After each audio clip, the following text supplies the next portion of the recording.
Kubor nakaslem jong unongsan hima.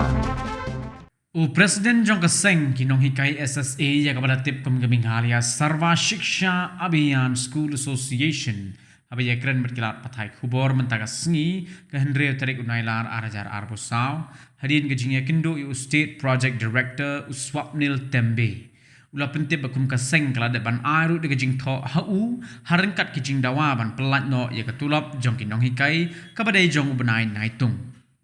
Shushu ba Aristotle ulayat huru bahadin gajing bot din halor kadau jong gajing slemban pelat ya ketulop kadina kadau gajing ya ki jong ki nong tre SSA lani ki non teaching staff kabadang ya menta kabala penlong ya ki nong hikai bakindo ya ketulop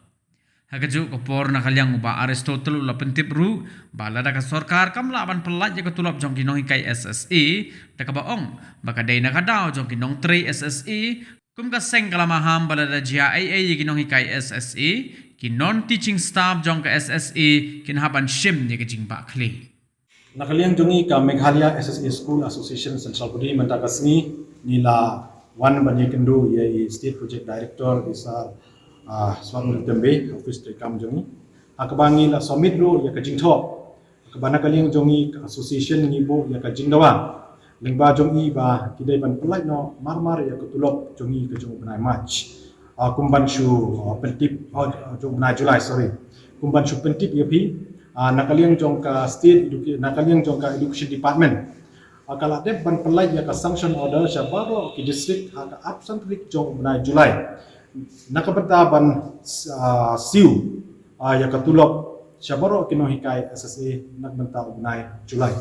Andai kaba penlang apa jengi habangi lek budin syaki district New York jengtip bakadau kaba penslem ya kutulop jongi kalong nakadau bakini kinon teaching staff ki yaki dai kaba ngi nakaliang jong association ni pensngau sya State Project Director ni ong ba nimdan ai banong ya kajingi ki jongki they have every right to protest as per